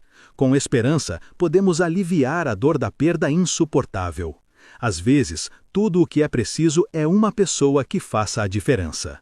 Algum dia, qualquer um de nós se verá enfiado na lama até o pescoço. É o momento de cantar alto, de sorrir francamente, de animar os que nos cercam e lhes dar esperança de que o amanhã será um dia melhor. Capítulo 10. Nunca, jamais desista. Se você quer mudar o mundo, nunca, jamais toque o sino. Eu estava parado, em posição de sentido, com outros 150 alunos no primeiro dia do meu treinamento no SEAL. O instrutor, vestido com shorts caqui, camiseta azul e dourada e botas de combate, atravessou o grande pátio asfaltado até um sino de metal pendurado à vista de todos os recrutas. Senhores, ele começou, hoje é o primeiro dia do treinamento do SEAL. Pelos próximos 6 meses, os senhores se submeterão ao curso de instrução militar mais difícil dos Estados Unidos. Olhei em volta e notei olhares de apreensão no rosto de meus companheiros. O instrutor continuou. Os senhores serão testados como nunca antes em sua vida. Ele fez uma pausa e percorreu com os olhos a classe de novos girinos. A maioria dos senhores não conseguirá chegar ao fim. Isso eu lhes garanto. Ele sorriu. E farei tudo o que estiver ao meu alcance para fazê-los desistir. Ele enfatizou a última palavra. Vou persegui-los sem piedade. Vou envergonhá-los diante de seus colegas. Vou pressioná-los além dos seus limites. E então um sorriso irônico perpassou seu rosto. E haverá sofrimento, muito sofrimento. Agarrando o sino, ele puxou a corda com força e um som metálico ecoou pelo pátio. Mas, se os senhores não gostam de sofrer, se não gostam de perseguição, há uma saída fácil. Ele puxou a corda novamente e outra onda de um som metálico profundo reverberou nos edifícios. Tudo o que precisam fazer para escapar é tocar o sino 3 vezes. Ele soltou a corda. Toquem o sino e não terão que levantar cedo. Toquem o sino e não terão que aguentar as longas corridas, os exercícios de natação em águas geladas, as pistas de obstáculos. Toquem o sino e poderão evitar todo esse sofrimento. Então o instrutor olhou para o chão e pareceu interromper o monólogo que preparara. Mas vou lhes dizer uma coisa, ele continuou. Se desistirem, vão se arrepender pelo resto da vida. Desistir não torna nada mais fácil. 6 meses depois, éramos apenas 33 na cerimônia de graduação. Muitos tinham escolhido a saída mais fácil. Tinham desistido, e eu apostava que o instrutor tinha razão. Eles se arrependeriam pelo resto da vida. De todas as lições que aprendi no treinamento do SEAL, essa foi a mais importante. Nunca desista. Não parece uma afirmação muito profunda, mas a vida constantemente nos coloca em situações em que desistir parece muito mais fácil do que seguir em frente. Quando as probabilidades desfavoráveis se acumulam contra nós, desistir nos parece o mais racional. Em toda a minha carreira, me inspirei em homens e mulheres que se recusaram a desistir, que se recusaram a ter pena de si mesmos, mas nenhum me inspirou mais do que um jovem Ranger que conheci em um hospital no Afeganistão. Já era tarde da noite quando fui informado de que um dos meus soldados tinha pisado numa mina e fora transferido de helicóptero para o hospital de campanha perto do meu quartel-general. Eu e o comandante dos Rangers, Coronel Eric Kurilla, partimos rapidamente para o hospital e logo estávamos no quarto do soldado. Ele estava deitado numa cama hospitalar, com tubos presos à boca e ao peito, queimaduras da explosão marcavam seus braços e seu rosto. O cobertor que lhe cobria o corpo estava plano, onde deveriam estar suas pernas. Sua vida tinha mudado para sempre. Eu já tinha feito incontáveis visitas ao hospital de campanha no Afeganistão. Como comandante em tempo de guerra, eu tentava não interiorizar o sofrimento humano. Sabia que isso faz parte da luta. Soldados se ferem, soldados morrem. Se deixarmos que cada decisão nossa se baseie na possibilidade da morte, teremos que lutar com unhas e dentes para sermos eficientes. De alguma forma, aquela noite parecia diferente. O soldado diante de mim era muito jovem, mais novo que meus 2 filhos. Tinha 19 anos e se chamava Adam Bates. Tinha chegado ao Afeganistão havia apenas uma semana e aquela fora sua primeira missão. Eu me inclinei e toquei seu ombro. Ele parecia estar sedado e inconsciente. Refleti por um instante, fiz uma prece e já me preparava para sair quando uma enfermeira entrou para ver meu soldado. Ela sorriu, testou seus sinais vitais e me perguntou se eu tinha alguma pergunta sobre seu estado. Informou-me que ele tivera as 2 pernas amputadas e tinha graves queimaduras, mas que sua chance de sobrevivência era boa. Agradeci a ela o cuidado que dispensava ao soldado Bates e lhe disse que voltaria quando ele estivesse consciente. "Oh, ele está consciente", ela disse. "Na verdade, seria bom o senhor falar com ele." Gentilmente, ela sacudiu o jovem Ranger, que abriu ligeiramente os olhos e percebeu a minha presença. "Ele não pode falar", disse a enfermeira. "Mas, como sua mãe era surda, ele conhece a linguagem de sinais." A enfermeira me estendeu uma folha de papel com vários símbolos da linguagem de sinais. Falei por 1 minuto, tentando encontrar forças para dizer a coisa certa.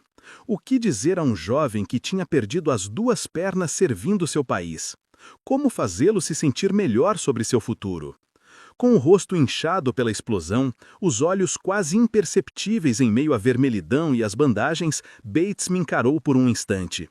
Deve ter percebido a piedade em minha expressão. Erguendo a mão, começou a fazer sinais. Olhei cada símbolo na folha de papel que tinha diante de mim. Lenta e dolorosamente, ele sinalizou: "Vou ficar bem." E caiu no sono.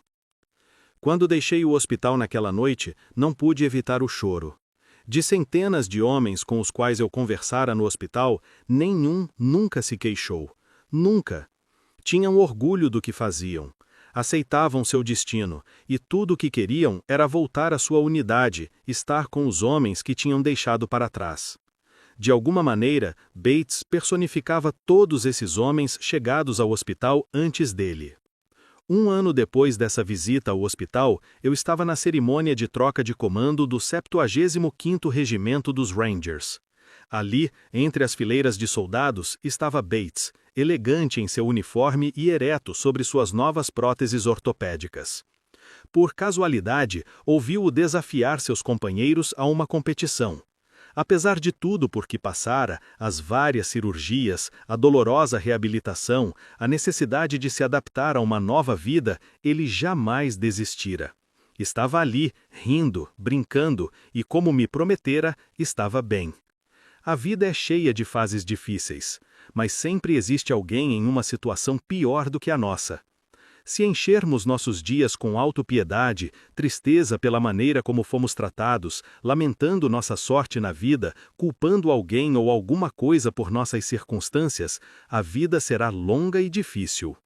Se, por outro lado, nos recusarmos a desistir de nossos sonhos, nos mantivermos firmes e fortes diante das adversidades, então a vida será o que fizermos dela, e podemos fazê-la grandiosa. Nunca, jamais toque o sino. Lembre-se, comece o dia com uma tarefa feita. Encontre alguém que o ajude a enfrentar a vida. Respeite todo mundo. Saiba que a vida não é justa e que muitas vezes você vai fracassar. Mas, se assumir alguns riscos, der um passo à frente quando os tempos forem duros, encarar os tiranos, ajudar os oprimidos e nunca desistir, se fizer tudo isso, poderá mudar sua vida para melhor e talvez o mundo. Aula inaugural na Universidade do Texas, 21 de maio de 2014. O slogan da universidade é: "O que começa aqui, muda o mundo." Devo admitir que ele me agrada. O que começa aqui, muda o mundo. Esta noite, quase 8.000 estudantes estão se formando na Universidade do Texas. Segundo o ESC.com, esse grande paradigma de rigor analítico, um americano médio vai conhecer 10.000 pessoas ao longo da vida. É muita gente. Mas, se cada um de vocês mudar a vida de 10 pessoas apenas, e cada uma delas mudar a vida de outras 10, em 5 gerações, 125 anos, esta classe de 2014 terá mudado a vida de 800 milhões de pessoas. 800 milhões, mais que o dobro da população dos Estados Unidos. Uma geração mais e será possível mudar toda a população do mundo, 8 bilhões de pessoas. Se vocês pensam que é difícil mudar a vida de 10 pessoas, mudá-las para sempre, estão errados. Vi isso acontecer todos os dias no Iraque e no Afeganistão. Em Bagdá, um jovem oficial do exército toma a decisão de seguir pelo caminho da esquerda e não da direita, e os 10 soldados de seu pelotão escapam de uma emboscada. Na província de Kandahar, no Afeganistão, uma oficial da equipe feminina de engajamentos sente que alguma coisa está errada e conduz o pelotão de infantaria para longe de uma bomba de fabricação caseira, salvando a vida de uma dezena de soldados. Mas, pensando bem, não apenas esses soldados foram salvos pela decisão de uma pessoa, como também seus filhos que ainda não tinham nascido, e os filhos de seus filhos. Gerações foram salvas por uma única decisão, de uma única pessoa. Mas um ato capaz de mudar o mundo pode ocorrer em qualquer lugar, e qualquer pessoa pode praticá-lo. Portanto, o que começa aqui pode de fato mudar o mundo. Mas a pergunta é: como será o mundo depois da mudança? Bem, acredito que ele será muito melhor. Mas, se vocês quiserem atender ao pedido de um velho marinheiro, tenho algumas sugestões que podem ajudá-los a tornar o mundo melhor. E embora eu tenha aprendido essas lições durante minha vida militar, posso garantir que não importa se você um dia serviu a alguma instituição militar. Não importa o gênero, a etnia, a formação religiosa ou a condição social. Nossas lutas neste mundo são semelhantes, e as lições para vencê-las e andar para a frente, para mudar a nós mesmos e ao mundo que nos cerca, se aplicam igualmente a todos. Servi como SEAL da Marinha dos Estados Unidos por 36 anos, mas tudo começou quando saí da Universidade do Texas para o treinamento básico do SEAL em Coronado, na Califórnia. O treinamento básico do SEAL consiste em 6 meses de longas e torturantes corridas na areia fofa, exercícios noturnos de natação nas águas frias da Baía de San Diego, pistas de obstáculos, infindáveis exercícios de ginástica, dias sem dormir e a onipresente sensação de frio, umidade e desgraça. Foram 6 meses de constante perseguição de guerreiros profissionalmente treinados que tentavam descobrir os fracos de corpo e mente e eliminá-los antes que se tornassem um SEAL da Marinha. Mas o treinamento também visava descobrir alunos capazes de liderar num ambiente de constante estresse, caos, fracasso e adversidade. Para mim, o treinamento básico do SEAL foi um período de desafios condensados em 6 meses. Portanto, eis as 10 lições que aprendi no treinamento básico do SEAL e que espero que sejam valiosas para vocês na sua vida futura. Todas as manhãs, meus instrutores, que naquela época eram todos veteranos do Vietnã, apareciam no nosso alojamento e a primeira coisa que faziam era inspecionar nossas camas, verificar se tínhamos arrumado a cama corretamente, com os lençóis bem esticados nos cantos, o travesseiro centralizado logo abaixo da cabeceira e o cobertor perfeitamente dobrado aos pés da cama. Era uma tarefa simples, corriqueira até, mas todas as manhãs exigia-se que arrumássemos a cama com perfeição. Na época, isso me parecia um tanto ridículo, ainda mais para jovens que aspiravam tornar-se verdadeiros guerreiros, SEALs fortalecidos em batalha. Mas, ao longo dos anos, a sabedoria desse simples ato acabou se revelando para mim.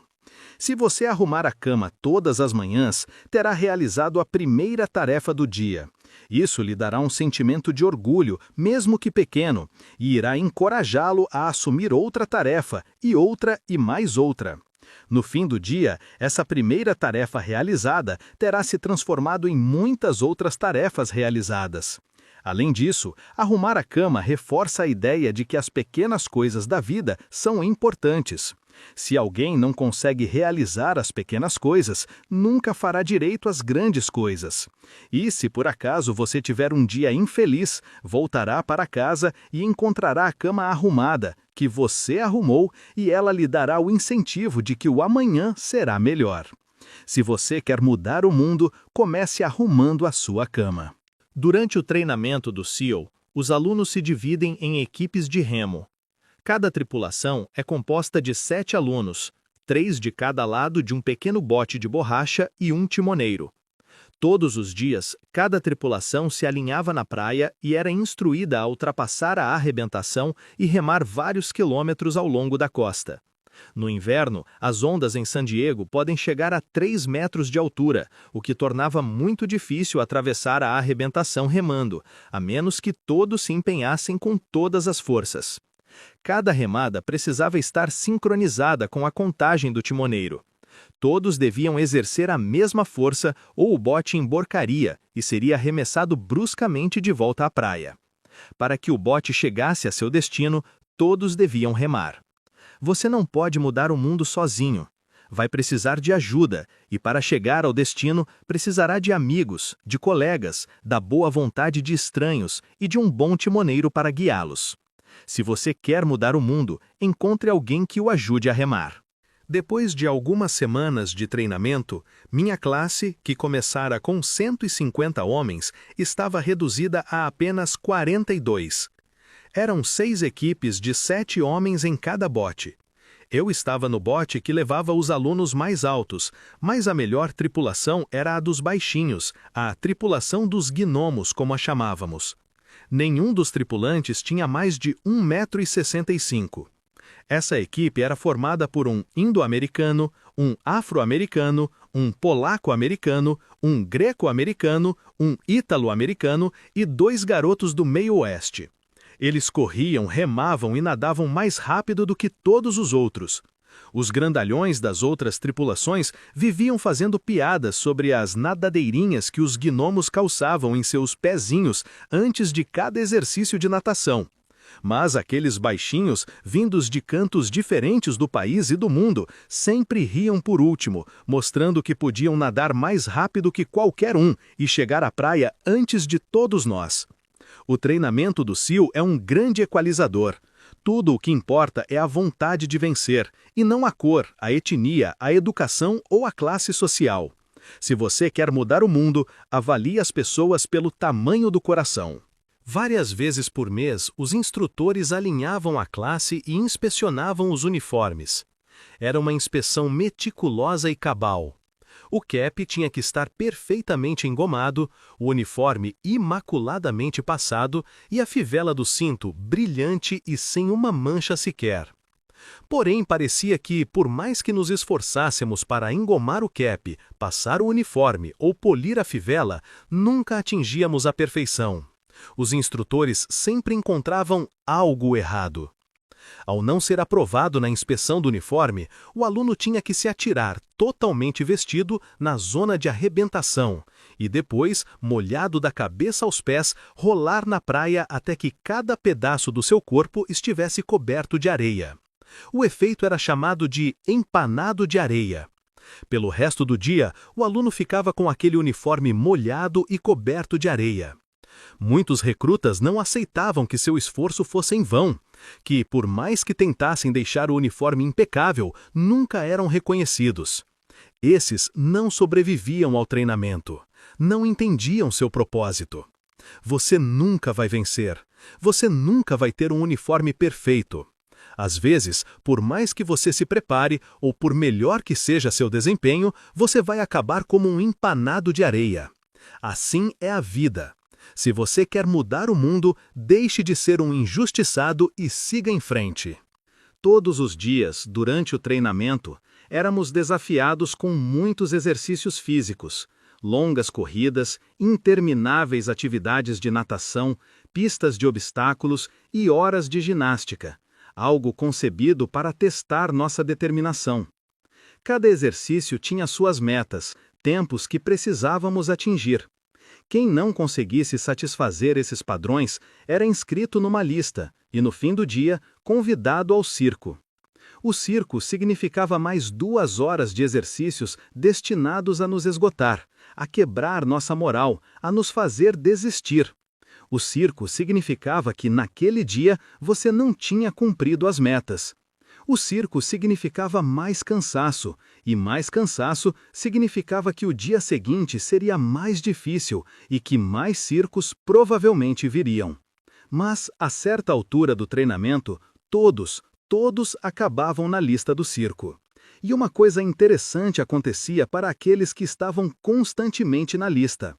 Com o tempo, esses alunos que tinham feito 2 horas extras de ginástica ficavam cada vez mais fortes. O sofrimento do circo forjava uma força interior, construía uma maior resistência física. A vida está cheia de circos. Você vai fracassar. Provavelmente você vai fracassar com frequência. Isso desanima qualquer um. Às vezes, isso vai testá-lo na essência de seu ser.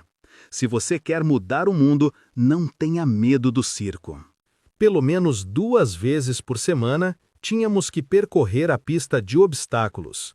Eram 25 obstáculos, incluindo um muro de 3 metros, uma escada de corda de quase 10 metros, uma cerca de arame farpado, para citar apenas alguns. Mas o obstáculo mais difícil era o deslizar pela vida. Tinha uma torre de 9 metros com 3 níveis numa extremidade e uma torre com 1 nível na outra. Entre as duas estendia-se uma corda de 30 metros. O aluno tinha que subir até o topo da torre mais alta e, uma vez lá, agarrar a corda e, trocando de mão, percorrer a corda até a outra extremidade.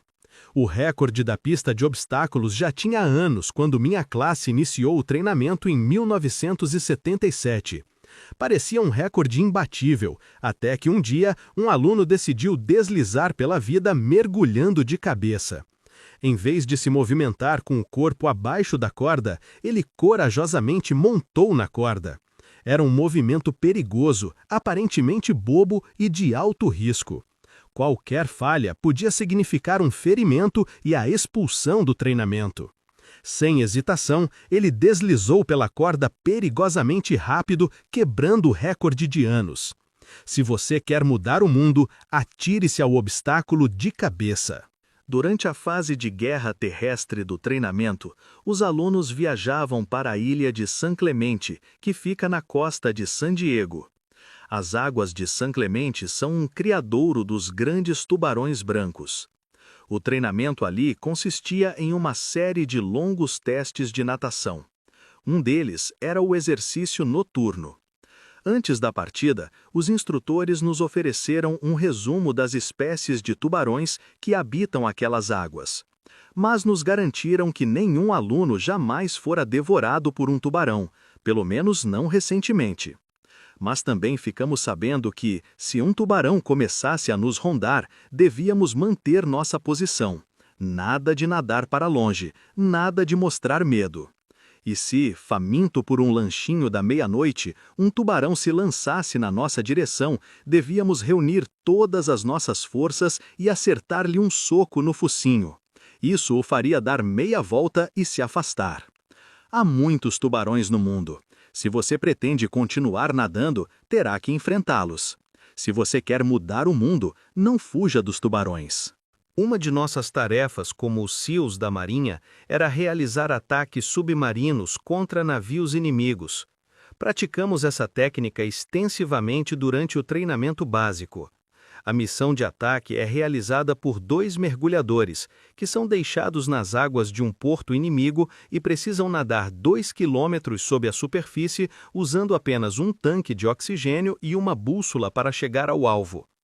Durante o nado, mesmo abaixo da superfície, alguma luz penetra nas águas. É reconfortante saber que existe um mar aberto sobre nós. Mas quando nos aproximamos do navio que está amarrado a um pier, a luz vai desaparecendo. A estrutura de aço do navio bloqueia a luz da lua e as lâmpadas da rua. Bloqueia toda a luz ambiente. Para ter sucesso na missão, temos que nadar debaixo do navio e encontrar a quilha, a linha central na parte mais profunda do navio. Ela é nosso objetivo. Mas essa é também a parte mais escura, onde não se consegue enxergar um palmo diante do nariz, onde o barulho das máquinas é ensurdecedor e onde é fácil perder a orientação e fracassar.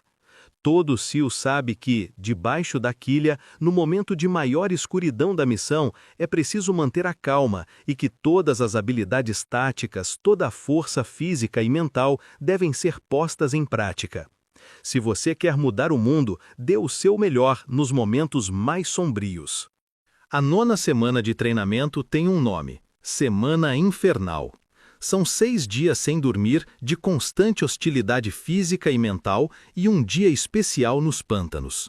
Os pântanos são uma região entre San Diego e Tijuana, onde as águas refluem e formam redemoinhos, uma faixa de terreno pantanoso onde a lama nos engolfa. Foi numa quarta-feira da Semana Infernal que remamos até o pântano e passamos as 15 horas seguintes tentando sobreviver ao lodo congelante, ao vento uivante e à incessante pressão dos instrutores nos incitando a desistir. Quando o sol começou a se pôr naquele fim de tarde de quarta-feira, minha classe, tendo cometido alguma grave infração das regras, recebeu ordens de entrar no pântano. A lama cobriu cada homem, até que a única parte visível era a cabeça. Os instrutores nos disseram que só poderíamos sair do pântano se 5 homens desistissem. Bastariam 5 homens e poderíamos nos ver livres daquele frio opressivo. Quando olhei em volta, percebi que alguns alunos estavam prestes a abandonar a prova. Faltavam ainda 8 horas para o sol nascer, mais 8 horas de um frio de gelar os ossos. O barulho de dentes batendo e dos gemidos dos recrutas era tão alto que não se podia ouvir nenhuma outra coisa. E então uma voz ecoou pela noite, uma voz começou a cantar uma música. A voz era terrivelmente desafinada, mas cantava com grande entusiasmo. Outra voz se juntou à primeira, e 2 se tornaram 3, e logo toda a classe estava cantando. Sabíamos que, se um homem podia resistir ao sofrimento, os outros também poderiam. Os instrutores nos ameaçaram com mais tempo dentro do pântano se continuássemos cantando, mas o canto persistiu. E de algum modo o lodo pareceu um pouco mais quente, o vento um pouco mais fraco e o amanhecer um pouco mais próximo. Se aprendi alguma coisa viajando pelo mundo, foi a força da esperança. A força de uma pessoa, de um Washington, Lincoln, King, Mandela e até de uma menina do Paquistão, Malala. Uma pessoa pode mudar o mundo dando esperança aos outros. Se você quer mudar o mundo, comece a cantar quando estiver enfiado na lama até o pescoço. Finalmente, no treinamento do SEAL, existe um sino, Um sino de metal que fica pendurado no centro do pátio, à vista de todos. Tudo o que um aluno precisava fazer se quisesse desistir do treinamento era tocar o sino. Toque o sino e não terá mais que acordar às 5 da manhã. Toque o sino e não terá mais que nadar nas águas geladas. Toque o sino e não terá mais que enfrentar as longas corridas, a pista de obstáculos, os exercícios físicos e não terá mais que suportar o sofrimento do treinamento. Basta tocar o sino. Se você quer mudar o mundo, nunca, jamais, toque o sino. Aos graduandos de 2014, devo dizer que vocês estão a um passo de se formar, a um passo de iniciar sua jornada pela vida, a um passo de começar a mudar o mundo para melhor. Não será fácil. Comecem cada dia com uma tarefa concluída. Encontrem alguém que os ajude a atravessar a vida. Respeitem todas as pessoas. Saibam que a vida não é justa e que às vezes o fracasso é inevitável. Mas, mesmo correndo alguns riscos, sigam em frente quando os tempos forem difíceis, enfrentem os tiranos, ajudem os oprimidos e nunca, jamais desistam. Se fizerem tudo isso, as próximas gerações viverão num mundo muito melhor, e o que começou aqui irá de fato mudar o mundo para melhor. Muito obrigado, Hook and Horns. Agradecimentos. Gostaria de agradecer à minha editora, Jamie Rabb, por sua paciência e compreensão. Você produziu um lindo livro que, acredito, resistirá ao teste do tempo. Quero agradecer também a todos os amigos que concordaram em ser mencionados no livro. Sua coragem diante de terríveis adversidades me inspirou muito mais do que vocês conseguiriam imaginar. Sobre o autor. O almirante William H. McRaven serviu à Marinha dos Estados Unidos com grande distinção. Em seus 37 anos como SEAL, exerceu o comando em vários níveis. Como almirante de 4 estrelas, seu último cargo foi o de comandante de todas as forças de operações especiais. Hoje é reitor da Universidade do Texas. Parabéns por ter chegado até o fim deste audiobook! Se gostou, dá um joinha no vídeo, deixe um comentário dizendo o que achou do livro e compartilhe com um amigo que você acha que vai gostar também desse livro. E não se esqueça de se inscrever no canal para ouvir mais audiobooks.